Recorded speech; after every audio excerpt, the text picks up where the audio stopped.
Voltou? Estamos de volta no segundo tempo. Segundo tempo do jogo do Orlando City. Ai, meu Deus. E o Mas, nosso ponto Fábio, chegando? você tava falando um pouco desse mundo de fantasia que a gente vive. Você acredita que muito disso é devido às redes sociais que a gente tem hoje, que não, a culpa, claro, não é da rede social, mas ela é só uma plataforma da gente demonstrar um pouco das nossas mazelas, né, emocionais e espirituais.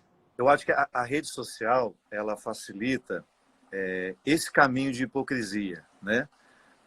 Por exemplo, eu frequento o Twitter e eu frequento o Instagram. O Facebook, eu tenho uma página lá, que era administrada pela Sony, a minha antiga gravadora, e atualmente... Deixa eu tomar um gin aqui que eu preparei para mim. Não fala isso que os moralistas... Brincadeira, não devo. Eu nem posso beber, é minha água. Bebe o gin que eu vou beber o vinho aqui, que a Carol abriu também. Nem vinho eu posso, você acredita? Eu descobri que o álcool não gosta de mim, aí foi bom. Aí, estava dizendo, eu frequento o Twitter e frequento o Instagram. E é impressionante como o Instagram, ele facilita muito a cultura do falseamento, porque é a rede da imagem. Então, na imagem, nós temos mais facilidade de falsear. E o que eu acho perigosíssimo da rede social que permite o falseamento é quando nós precisamos reforçar a falsidade o tempo todo para a gente se sentir vivos. Você pode observar que, às vezes, as pessoas viajam não porque elas querem viajar. Elas viajam porque é quase uma questão de necessidade de alimentar uma rede social. Muito bom. Posso contar a mensagem que eu recebi sua? Pode. Eu viajei com a Carol agora, no começo do ano, antes, né, de toda essa pandemia, eu estava esquiando com ela e recebo uma mensagem do meu querido amigo Fábio de Mello falando: por favor, não poste nada dizendo, já que vocês estão perguntando por que de todas essas roupas, vou explicar cada uma das etapas para se vestir na neve. Né? Eu vi amigos meus se prestando a esse papel, esticando as roupas em cima da cama para mostrar o que veste, o que não veste. Olha, muita gente perguntando. Mentira, eu estou aqui, não tem neve nenhuma. O que eu perguntei? A maioria mora lá em Saquarema, Nova Iguaçu. Ninguém está perguntando nada, mas a pessoa tem tanta necessidade de criar um estardalhaço em torno da viagem maravilhosa que ela está fazendo, que ela vai dizer que tem muita gente. Outro dia também eu desmascarei um amigo meu. Estava com uma blusa, ele vestiu. Olha aqui, gente, muita gente perguntando onde é que eu comprei. Eu mandei para ele: para de mentira, que ninguém perguntou nada. Quer agradecer logo que alguém te deu essa camisa? Agradece, mas não fica dizendo: olha, tanta gente me perguntando. Mentira. E é engraçado porque a gente vai criando este hábito de mentir. Nós também, de alguma forma, temos que fingir que acreditamos na história que a gente está contando. Então é aquela história. Viaja porque precisa demonstrar que está feliz. Viaja porque precisa demonstrar um certo status social. Cara, eu acho que é o contrário. Nós estamos indo para um caminho em que nós estamos tornando público aquilo que é essencialmente particular. Cacau, o que me interessa que você comeu na sua janta? A não ser que você seja nutricionista. O que me interessa? Nós criamos uma mentira para nós que as pessoas estão interessadas no restaurante que a gente foi. Tá certo, se é um trabalho que você faz, se trabalha com gastronomia, ou você está fazendo parcerias com aquele restaurante, vai lá, mostra. Agora, você não pode ficar nessa ilusão de que as pessoas estão muito interessadas em saber o que você comeu ali, o que você comeu lá, qual é a dica que você dá disso, qual que é a dica daquilo, porque isso está gerando uma cultura em que as pessoas passam a querer reproduzir a mesma coisa, né?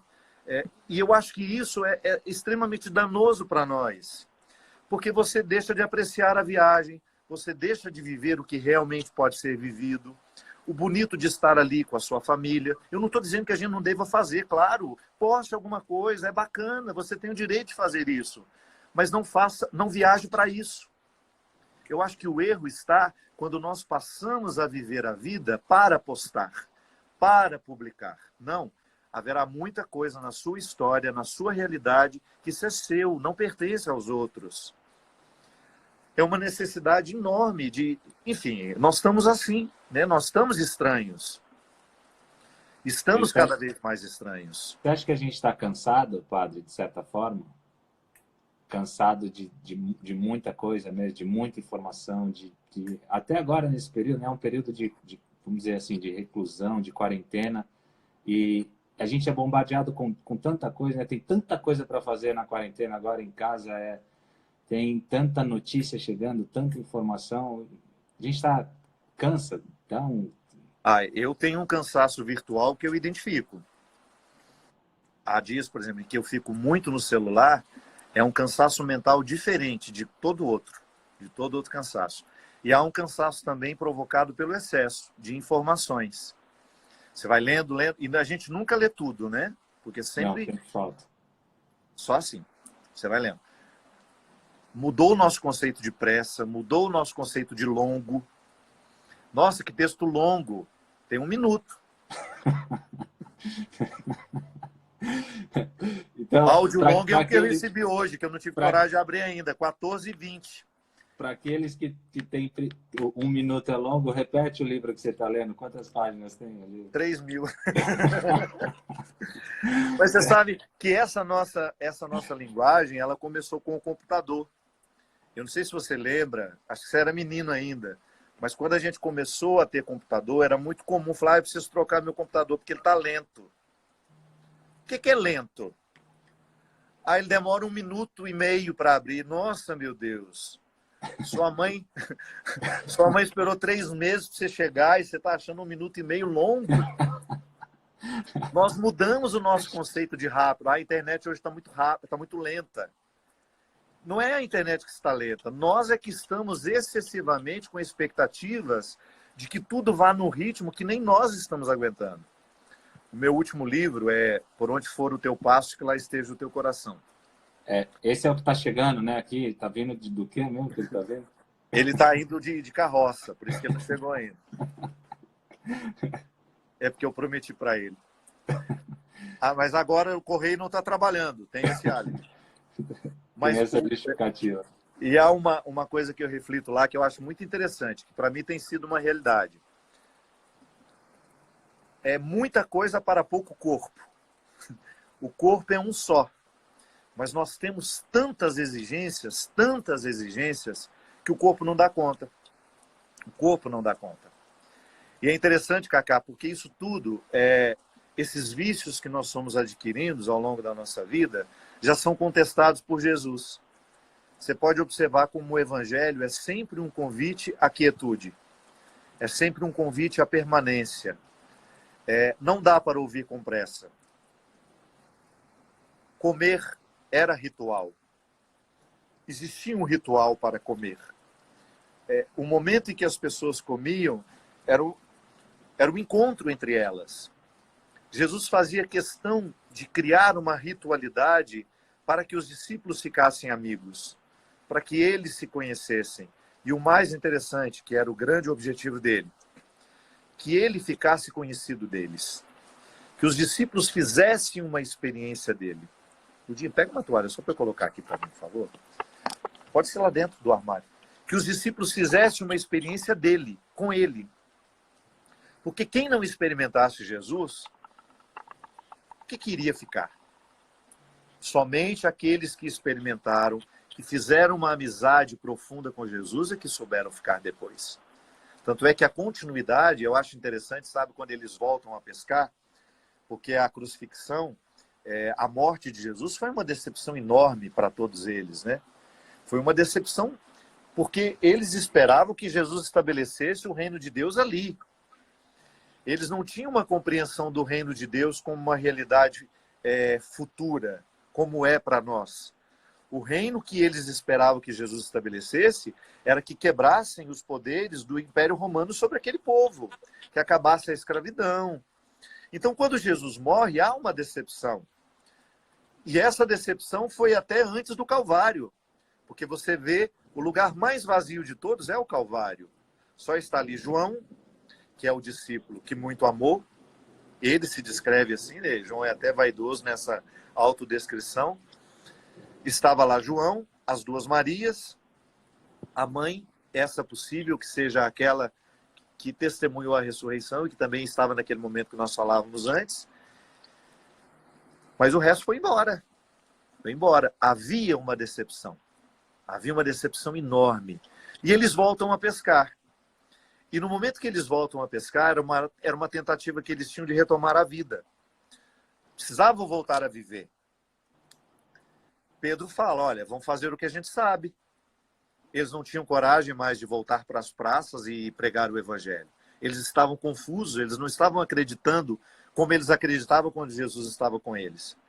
E quando eles voltam a pescar e que percebem que nada dá certo, eu acredito que a compreensão que eles tiveram da ressurreição foi quando eles olharam uns para os outros e perceberam, nossa, Pedro, você não é mais o homem que você era.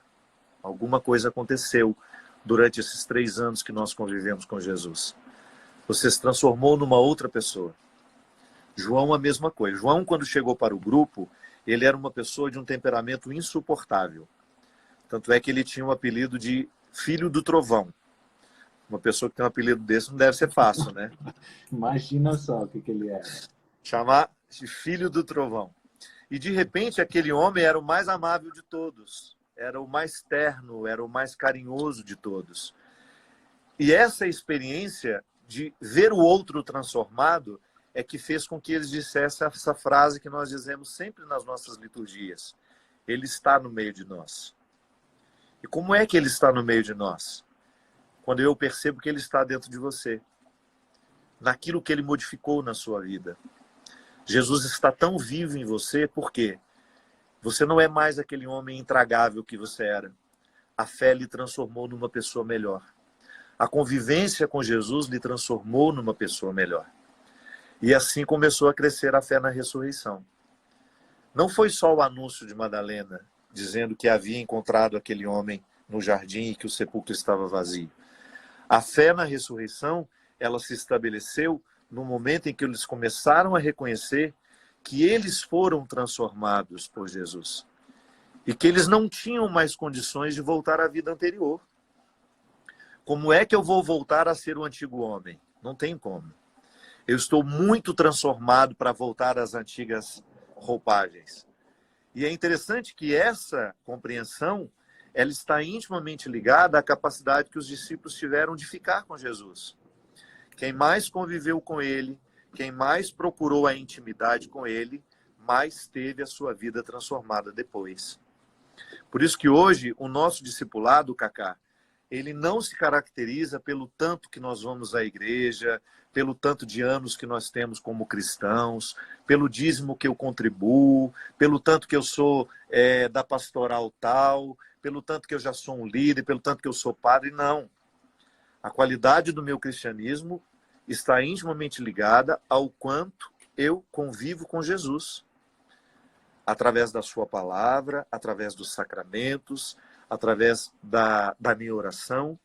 Quando eu continuo tendo acesso a esse Deus que me transforma, que continua mudando a minha vida, que continua interferindo no meu caráter, interferindo no meu pensamento, na minha forma de falar, na minha forma de sentir, na minha forma de pensar. E aí você entende que a compreensão paulina de conversão, que para mim é a mais sofisticada e ao mesmo tempo a mais simples. O que é conversão? Onde é que existe uma pessoa convertida? Onde existe a mentalidade de Jesus. Quer saber se o outro está convertido? Não é o tanto que ele vai à igreja, não.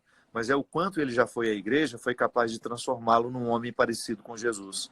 Numa mulher parecida com Jesus. Como é que nós sabemos que somos parecidos com Jesus? Quando você tem os mesmos sentimentos que ele, de generosidade, de acolhimento, de fraternidade, de solidariedade. Quando é que nós temos condições de sentir que somos parecidos com Jesus? Quando nós somos capazes de pensar com justiça, com misericórdia, de ter os mesmos sentimentos que ele. Jesus em nenhum momento se mostrou um homem ciumento, arrogante. Então eu fico parecido com Jesus também quando eu não sou ciumento, quando eu também não sou arrogante, quando eu opto pela simplicidade, pela humildade.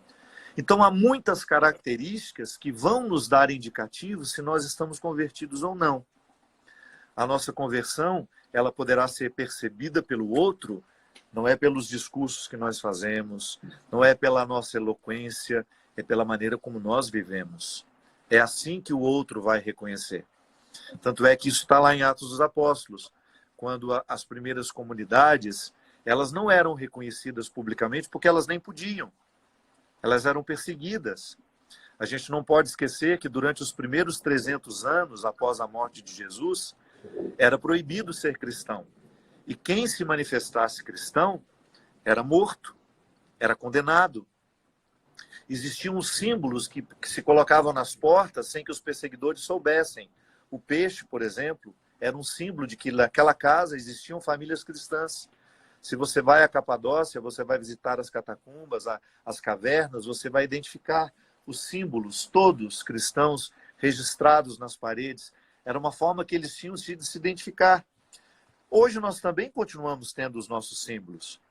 Mas naquela época, o que verdadeiramente identificava, e o escritor dos Atos dos Apóstolos vai dizer, é quando eles olhavam para as comunidades e identificavam, vede como eles se amam, vede como eles se cuidam, como eles são generosos entre eles. Aí fico pensando nós, né, as nossas comunidades cristãs, quando os outros olham para nós, será que eles identificam a gente como cristãos? Às vezes nós falamos com tanto ódio um do outro, né, porque temos um posicionamento diferente, ou porque você é evangélico e eu sou católico e alguém não suporta o nosso encontro, aí vai falar de você. Corpo, se a gente entende a igreja como corpo de Cristo, ele como único cabeça, significa, nesse posicionamento que você está falando, que a gente está um dando soco no outro, sendo parte do mesmo corpo. Justamente. É conflitante, né? E às vezes de uma maneira cruel, desmerecendo a sua fé, porque você é amigo de um padre, porque você estabelece contato com um padre, ou porque você me convida a ir à sua igreja, o que deveria ser um sinal de comunhão, como eu já tive com muitos pastores, e eu acho lindo isso, e graças a Deus, do meu meio, das pessoas que me seguem, eu nunca ouvi alguém falar assim, que erro grotesco o senhor estar com esse pastor, porque onde há verdadeiro cristianismo, há a alegria de ver os cristãos se unindo. É igual, volto a dizer, você é evangélico, eu sou católico, nós temos as nossas diferenças teológicas, mas nós temos um amor a Jesus que nos coloca no mesmo lugar. E eu amando o evangelho, tendo as minhas devoções que você não tem, não retira de mim a necessidade de ser cristão da mesma forma que você. O essencial não muda, Cacá. O essencial não muda. Porque nós, se você retirar todas as diferenças que há entre os cristãos, o que vai nos identificar verdadeiramente como cristãos? Não é o que nos separa, mas é o princípio fundamental da nossa fé. Isso é, eu sou alguém convidado a fazer a diferença no mundo de hoje como cristão, levando a mentalidade de Jesus a todas as pessoas, levando aos lugares mais inusitados a mentalidade de Jesus. Igual eu sempre digo, as bancadas que se dizem evangélicas, qual é o testemunho que nós esperamos delas no Congresso Nacional? Que lá elas sejam representantes vivos do pensamento de Jesus, a estabelecer através de leis o reino que Jesus queria, um reino mais igualitário, em que as diferenças caiam por terra, um reino onde as pessoas têm os seus direitos garantidos, onde as pessoas tenham as suas liberdades garantidas. O que nós esperamos? Agora, quando a gente fica sabendo que o deputado católico ou o deputado pastor estava envolvido numa cadeia de corrupção, dá um contratestemunho terrível. Porque num lugar onde ele deveria estar levando a mentalidade de Jesus, ele está levando o oposto. Ele está levando o contrário do que deveria ser. Você, como jogador de futebol, cristão que você é, sempre foi, o seu testemunho é importante demais para quem lhe observa. Talvez o contato que algumas pessoas tiveram com o evangelho foi através de você. O Cacá é um cara tão legal e ele se diz cristão. Pode ser que o seu testemunho de um homem correto, coerente, tenha feito bem a muita gente. Pode ser que os seus erros tenham ensinado a muita gente. Nossa, o Kaká também fracassou em algumas coisas. O Kaká, mesmo sendo cristão, ele também não conseguiu algumas coisas que eu não consegui. Então, quando nós somos verdadeiros e estamos nessa comunhão com Jesus, nesse conhecimento de Jesus, que só a intimidade com ele nos dá, Kaká, nós seremos verdadeiras testemunhas quando acertamos, mas também seremos quando honestamente errarmos e tivermos a simplicidade, a honestidade de dizer que nós erramos. Claro, além de ter traído a Jesus, quando Judas trai, o grande erro dele é essa falta de arrependimento, talvez, porque a gente tem vários exemplos de pessoas na Bíblia que viraram as costas para Jesus, mas tiveram um coração muito sincero de arrependimento. Claro, Judas traz de uma forma bem diferente, mas Pedro, né, a gente estava falando de autoconhecimento, Pedro passa por um processo de autoconhecimento tão legal também, né? Ele fala, jamais te negarei, você não vai passar por essa situação. Ele fala, calma aí, Pedro, você ainda não se conhece. Calma aí que você vai se conhecer. Vai demorar muito, você vai me trair.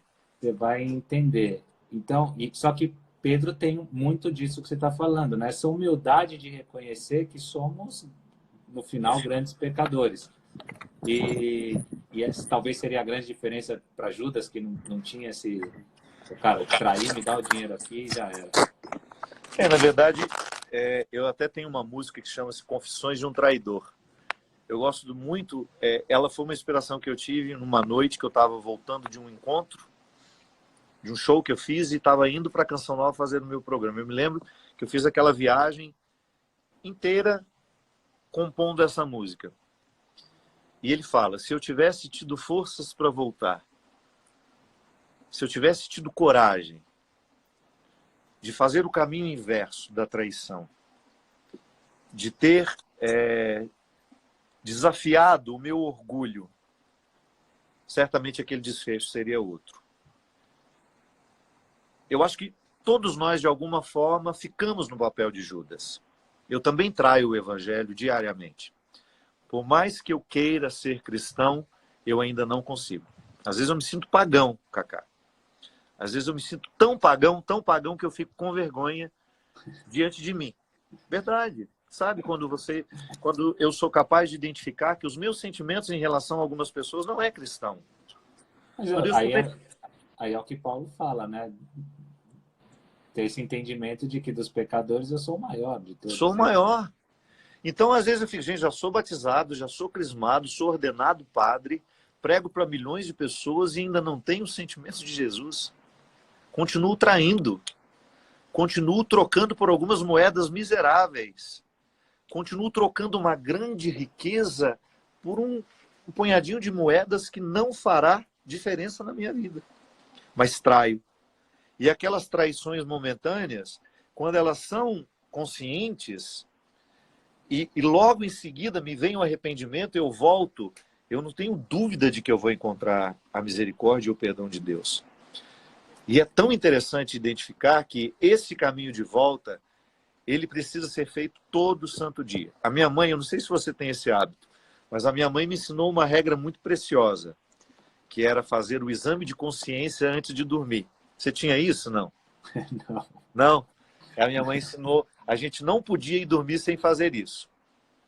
E o que era o exame de consciência? Passava o dia. A maneira como eu tratei meu irmão, ela colocava as regrinhas. Ó, você vai pensar como você tratou a mim, primeiro ela. A mais interessada na minha conversão era minha mãe. Ela queria um filho obediente.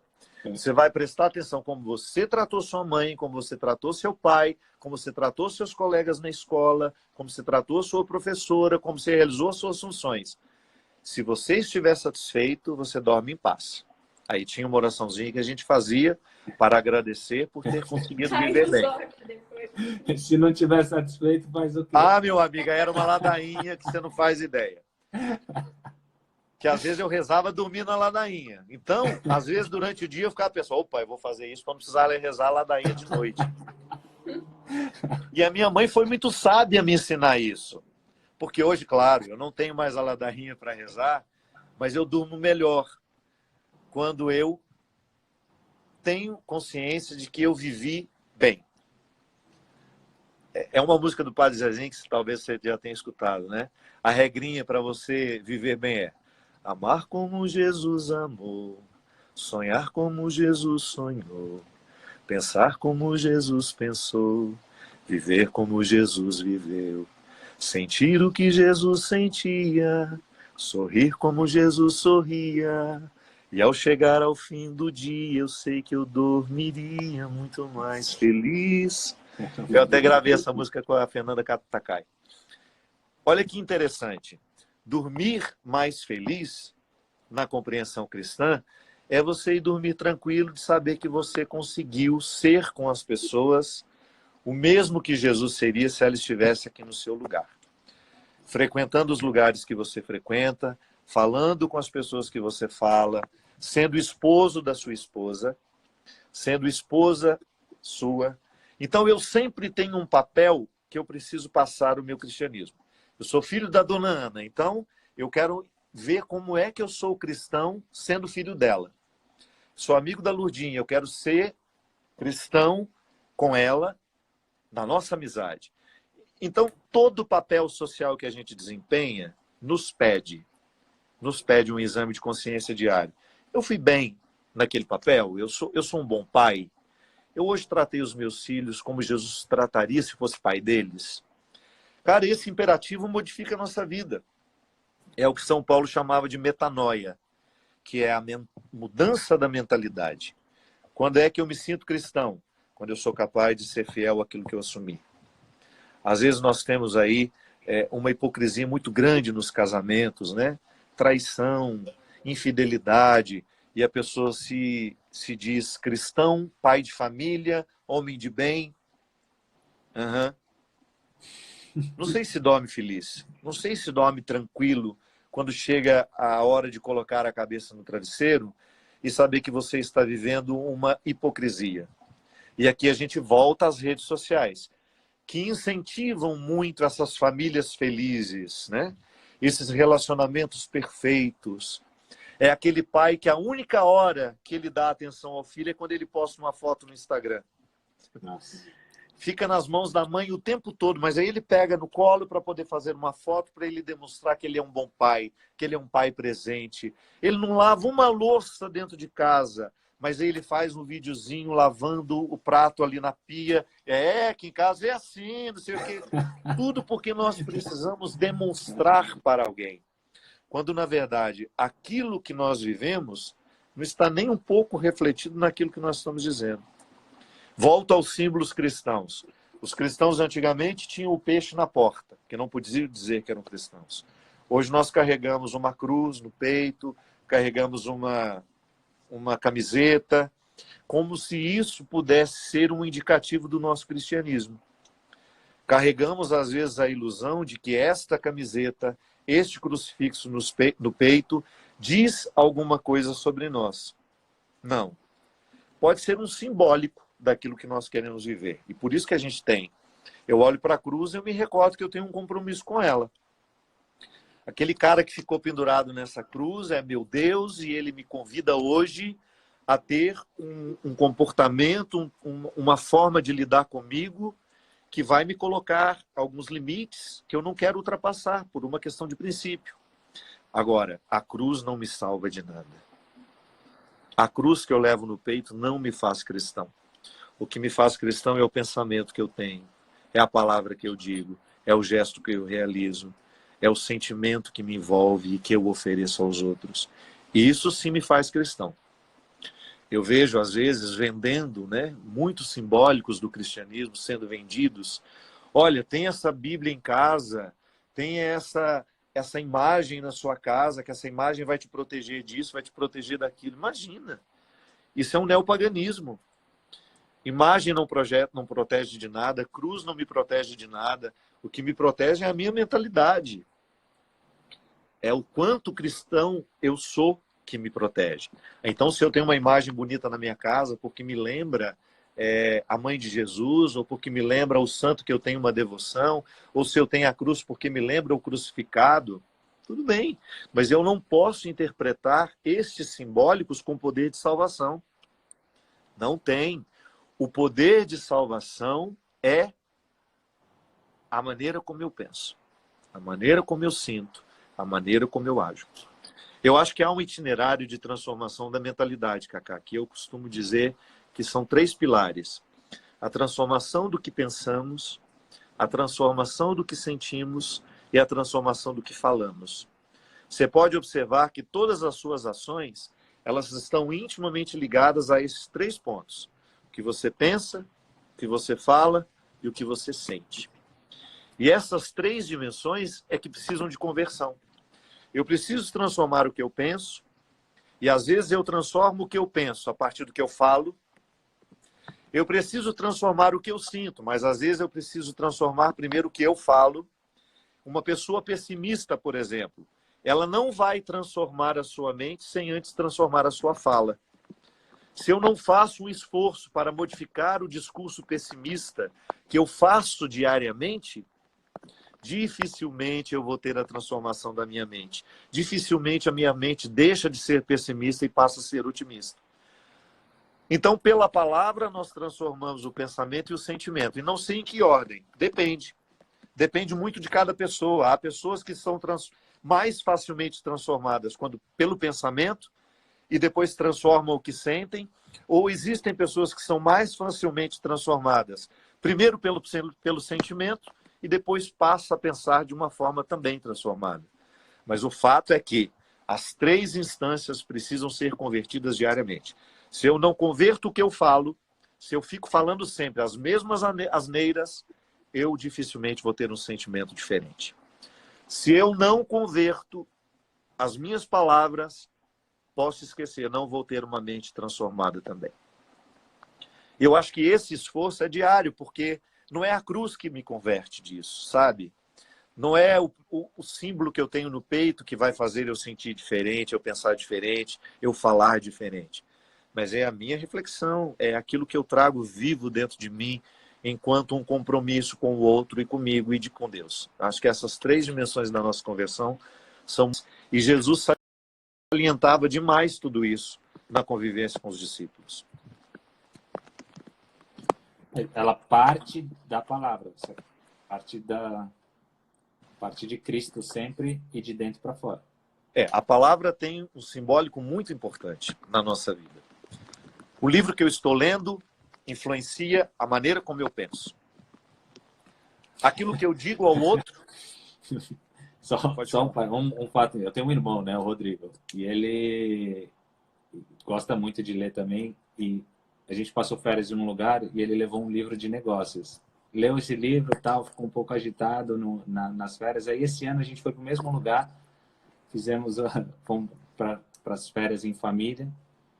E eu falei, e aí, Di, você vai levar algum livro? Ele falou, já separei meus livros, mas não vou levar nenhum de negócio, porque eu estou indo de férias, eu leio o livro de negócios, eu quero abrir 200 novos projetos. Empresas. Então, então só ilustrando um pouco disso que você está falando, que é uma grande verdade. Aquilo que a gente lê, com certeza tem uma influência muito grande na gente. O meu irmão deu esse exemplo que para mim serviu muito também. Faz uma diferença enorme o que nós escolhemos ler, o que nós escolhemos ouvir.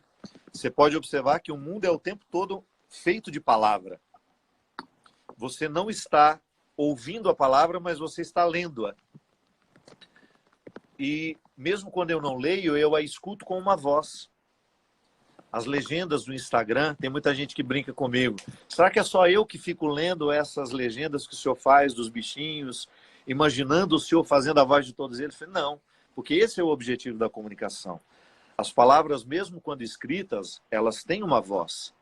E você escuta a voz daquele que escreveu. Se você não conhece a voz de quem escreveu, você inventa uma dentro da sua cabeça. Eu gosto de ler algumas coisas mais sérias ouvindo a voz da minha mãe. Eu gosto de ouvir a voz da Nélida Pinhon, que é uma escritora que eu admiro muito. Então, algumas coisas eu gosto de ouvir com vozes específicas, porque tem uma autoridade em mim, sobre mim. Então, essa experiência de ter a voz me dizendo uma palavra, nos mostra o quanto que a palavra tem força na nossa vida. O quanto que... Não é à toa que o verbo se fez carne. Jesus é a palavra de Deus. E se nós quisermos ter acesso a Deus, Nós temos que necessariamente conhecer Jesus, que é a palavra dele, a nossa verdade cristã. Nós estamos o tempo todo conhecendo a verdade, que é Deus, a partir da palavra que nos é dada, que nos é dita por Jesus. Então, isso é fundamental no processo de crescimento e de conhecimento. O meu amadurecimento. Então, quando nós falamos de conversão, nós estamos dizendo também sobre a palavra que nós ouvimos. A gente se transforma naquilo que a gente escuta, Cacá. Por isso que é tão perigoso a gente escutar qualquer coisa, a gente se deixar influenciar por qualquer um. Porque essa situação vai interferir diretamente na nossa vida. Vai interferir diretamente na qualidade da nossa pessoa. Vou tentar virar para cá. Será que o sinal continua valendo aqui? Eu agora já estou tomando chuva. Aqui, ó, que vai agora. Padre, você falou das bancadas políticas aí. Você já teve propostas para entrar na política? Já tive convite para tudo, para ser senador, para ser deputado, para ser presidente da República. Você acredita que uma vez um senhor muito sério, um empresário, não vou falar o nome porque não veio o caso, mas ele fez uma comitiva, veio me encontrar, dizendo que precisava muito que eu aceitasse. Pô, meu querido, eu não sei administrar nem a minha vida. Imagina administrar um país. Eu não tenho capacidade para isso. Admiro quem tem. Eu não tenho saúde emocional. Pega a cadeirinha para mim. Eu não tenho saúde emocional para ser governante. Há uma vocação específica para isso, né? Não se transfere, a aptidão não se transfere. O cara é artista, ele vai ser presidente. Não se transfere. Pode ser que ele seja um bom presidente, porque ele tem capacidade para isso. Mas não é porque ele é artista que ele será um bom presidente. O fato de termos uma aptidão não diminui caminhos, né? Não modifica a nossa competência. Mas tem gente que acredita que tem, né? Porque eu sou padre, porque eu tenho uma comunicação atuante dentro das redes sociais, porque eu sou bastante conhecido, que eu teria condições de assumir um cargo político. Não, eu não tenho vocação para isso. Eu acho que a política é uma vocação muito específica, que eu não tenho. Admiro quem tenha, mas eu não tenho. Já lhe convidaram também ou não? Não, já sondaram, mas eu também, a princípio, não gostaria. Então, não é uma coisa que me atrai realmente a questão política. A gente muda tanto também, né? Eu não sei se para frente isso eu teria algum interesse, mas precisa ser um interesse sempre muito voltado para ajudar mesmo o país, né? Eu acho que o interesse ali, acho muito interesse político voltado para o eu e menos para o que realmente interessa de povo. Enfim, sei muito pouco, é isso que você está falando, sei muito pouco sobre política nesse aspecto. Acho que precisa ser mesmo político, precisa ter uma carreira, precisa ser vocacionado para isso, e acho que não é muito É igual eu estou dizendo. Pode ser que um jogador de futebol seja um excelente presidente da República. Eu só digo que o fato de ser jogador de futebol não encurta o caminho para você exercer uma liderança política. O cara é um grande ator. Pode ser que ele seja um excelente deputado, um excelente senador, mas o fato de ser um excelente ator não o capacita para ser. Pode ser que ele tenha aptidão para isso. Então, eu acho que a política, a primeira coisa que ela pede de nós é sinceridade. Eu acho que é de uma hombridade enorme a gente reconhecer coisas para as quais nós não nascemos. A identidade é um processo de afirmação, mas você não pode esquecer que há um processo de negação em tudo aquilo que você afirma. Quando eu digo eu sou isso, naturalmente eu estou negando um monte de outras coisas que eu não sou. A afirmação que eu faço, eu sou o Padre Fábio de Mello, nega naturalmente que eu não sou marido de ninguém, que eu não tenho esposa nenhuma, que eu não sou pai de ninguém, biologicamente. Então, isso é muito interessante. Quando eu digo eu não posso fazer isso, eu também estou me permitindo a fazer aquilo que eu realmente posso. E quando eu digo eu não posso fazer isso, eu estou sendo sincero com uma condição que eu identifico sendo fundamental. Eu acho que não dá para ir para a política se eu, de fato, não tenho uma aptidão para isso. Eu tenho amigos meus que desempenham outras funções e que eu sei que são bons políticos, são naturalmente bons políticos. Podem fazer grandes coisas pelo país. Eu não estou aqui para julgar ninguém. Agora, eu, pessoalmente, se um dia você me vir candidato a alguma coisa, Cacá, você me dê um remédio, me põe para dormir, me chame a atenção, porque eu não estou em pleno estado de saúde mental. Padre, Estou precisando de ajuda. conta pra gente seus sonhos. Você tem sonhos? Quais são os seus sonhos? Não, Os meus então, sonhos? deixa Ser aposentado. deixa eu direcionar esse sonho para, não vamos dizer para a política, mas qual sonho que você gostaria de ver no nosso país, no Brasil?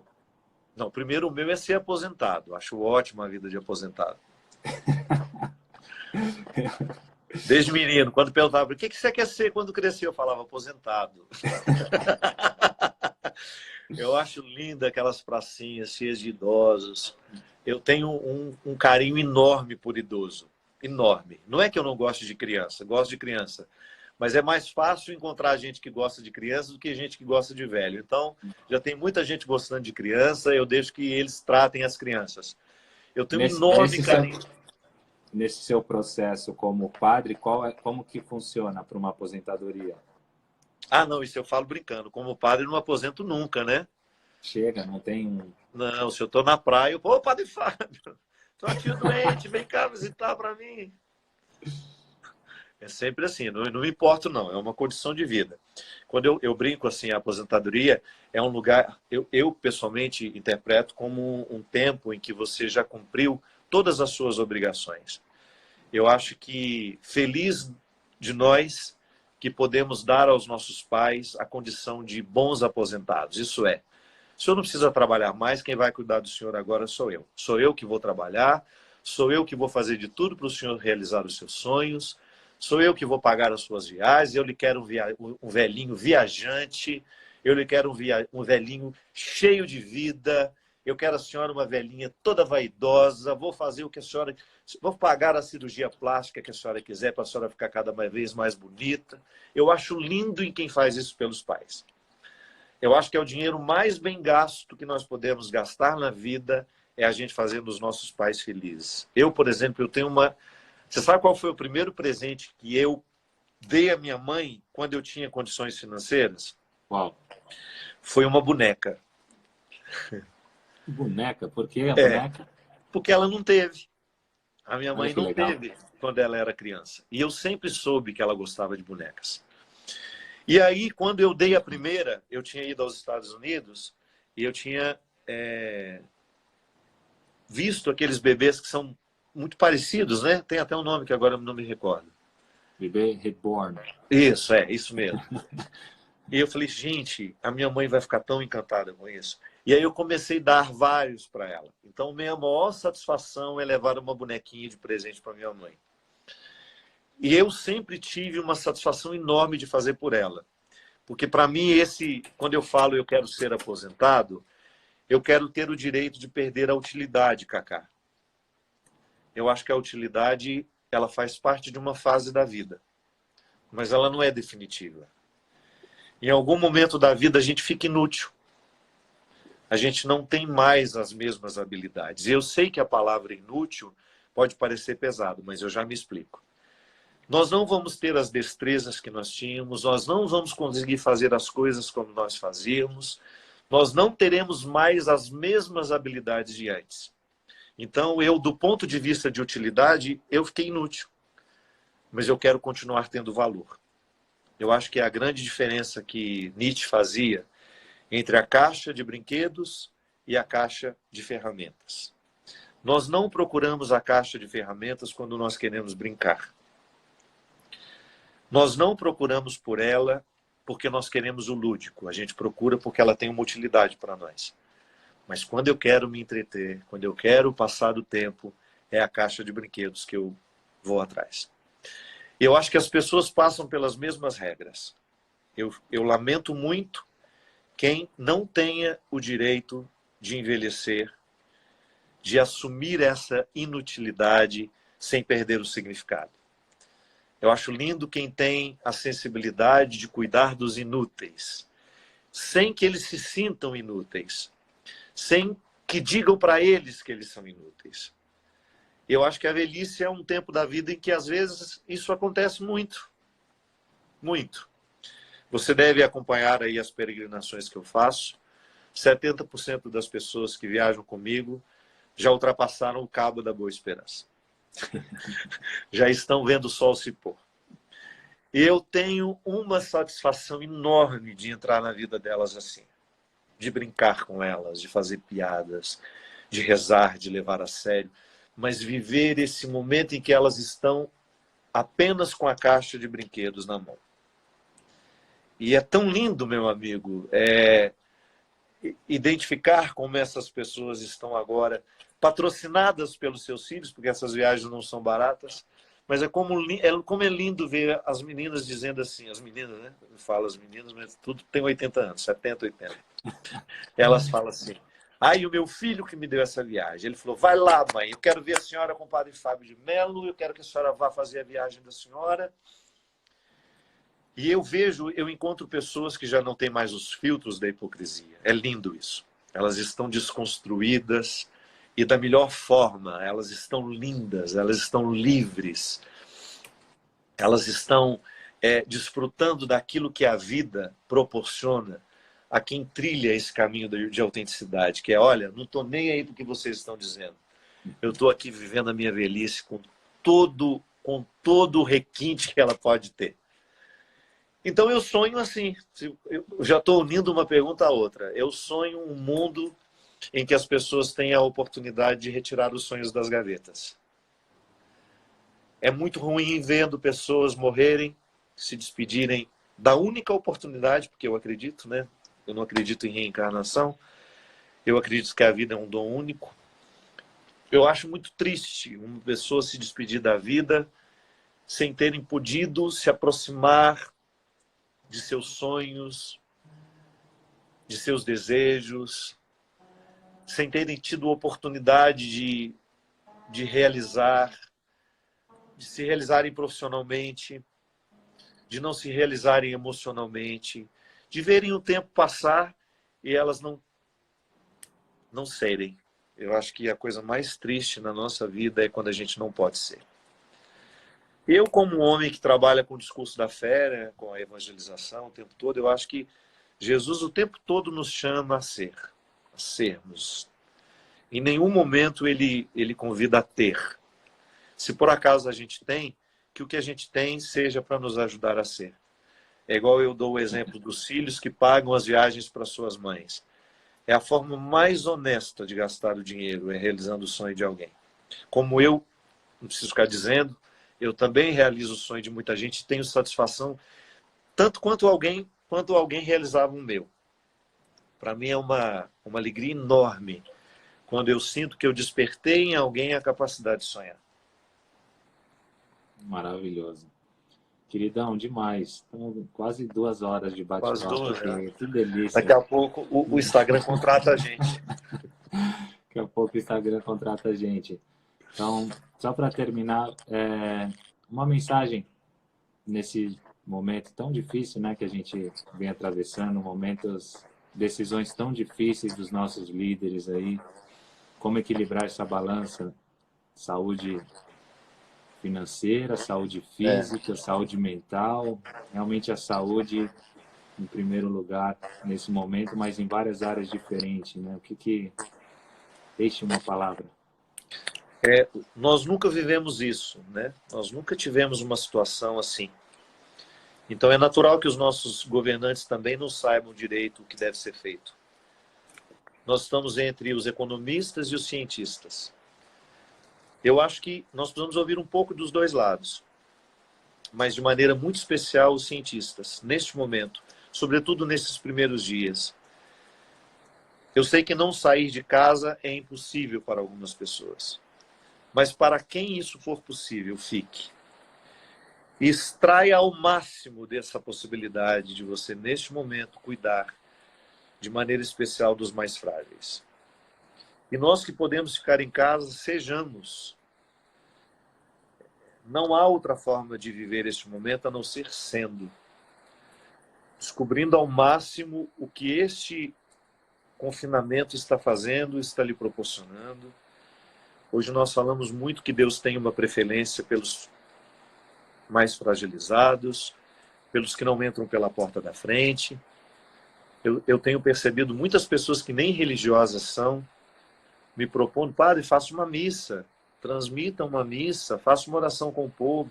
Eu tenho achado interessante que o confinamento tem despertado muita gente para a necessidade de transcender, saírem de suas estruturas, às vezes tão precárias, tão miseráveis, para um entendimento mais nobre, para conhecer mesmo essa experiência religiosa que nos une a Deus. Sejamos, não perca a oportunidade de viver esse confinamento sem recrutar o que você tem de melhor. Busque boas influências neste tempo. Exerça a maneira mais respeitosa de amar alguém, que é cuidando para que ela não se contamine. Este vírus é cruel com quem tem mais idade.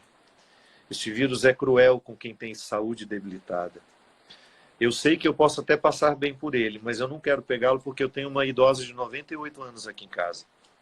Eu não posso permitir que esse vírus entre dentro da minha casa, porque nós queremos essa velhinha durante muito tempo com a gente. Nós queremos celebrar os 100 anos dela. Então, por um respeito que eu tenho àqueles que não podem pegar, eu estou fazendo de tudo para não pegar também. Vamos redobrar os nossos cuidados, vamos fazer de tudo para que nós tenhamos uma forma muito concreta de amar as pessoas que precisam do nosso zelo. A minha mãe está trancada dentro de casa, e eu sei que eu não tenho como colocá-la dentro de uma bolha. Mas aquilo que eu posso fazer por ela, hoje eu tenho feito. E aquilo que você puder fazer pelos seus, faça também. Volto a dizer, pode ser que você tenha o direito de escolher ficar mais uns dias em casa. Faça. Se você pode, faça. E se você precisa sair e voltar para casa, redobre os seus cuidados para que você não traga esse invasor que tem um alto poder de destruição nos mais frágeis. Queridão, demais. Muito, muito, muito obrigado por compartilhar seu coração com a gente aqui. Obrigado, Cacá. Todo mundo aqui em casa mandando um beijo, minha mãe mandando um beijão para você. Família da Carol é de Goiânia, de Uruana. Pessoal mandando um beijão também. Carinho imenso por você, um amor imenso. Conte sempre com as nossas orações. Obrigado. E, de novo, muito obrigado. Compartilhar Eu que agradeço. aqui realmente é único. Isso é muito Eu especial. agradeço, meu querido. Eu agradeço de maneira muito particular e pública ao mesmo tempo, por você ser um craque no seu desejo de ser gente, de ser inteiro, de ser o melhor naquilo que você faz, mas sobretudo naquilo que você é. Muito obrigado pelo ser humano maravilhoso que você é, por ter se tornado um amigo querido e por proporcionar esse encontro hoje, que foi tão gratificante. Agradeço a todo mundo que nos acompanhou, né? Tanta gente especial nos acompanhando, deixando seu recado, seu carinho. Todas as arrobas árabes que não sabem quem eu sou, mas que amam o Cacá, que passaram aqui perguntando. Todo mundo que não entendeu nada do que nós falamos, porque fala outra língua, mas que por amor a você veio aqui visitar a nossa live. E os brasileiros, esse povo queridíssimo, os meus seguidores, os seus seguidores, que, posso dizer uma coisa, o Instagram é uma grande companhia na minha vida. As redes sociais são grandes companhias na minha vida, porque eu me divirto muito, eu choro, eu me alegro, e eu fico muito, muito responsabilizado quando eu me deparo com um carinho tão sincero de pessoas que me querem verdadeiramente bem, que confiam em mim, que se alegram com o meu bom humor no meu dia a dia. Eu digo que no Instagram eu tenho uma idade mental que não corresponde, mas que também entra na onda da reflexão, daquilo que de alguma maneira eu considero importante partilhar. Tudo aquilo que eu escrevo e que eu posto é porque eu estou precisando ouvir. Eu não sou um homem de receita para os outros. Então, na verdade, o Instagram, o Twitter, é um lugar onde eu partilho quem eu sou, o que eu sinto, o que eu penso, o que eu falo. Maravilhoso. Padre, um beijão, se cuida aí nesse período, a gente vai falando, eu espero o livro aqui em casa ansiosamente. Vai chegar. E em breve teremos um arroz com inhame aqui para você vir comer. Faz favor, tira esse escorpião do bolso, que já tem uns bons 1 ano e meio que você me convida para esse jantar, mas não acontece. Tirando que você deu cano no meu casamento, mas tá tudo bem. Tá perdoado. Você não insistiu. Na verdade, eu coloquei na minha agenda e me esqueci que tinha uma festa maravilhosa para eu ir. Acabei não indo. Tá perdoado. Bom, um beijão. Galera, Deus abençoe você, meu querido. Vocês que acompanharam esse papo, essa aula. Mais uma vez, beijo. Obrigado. Deus te abençoe. Grande abraço. Tchau, tchau.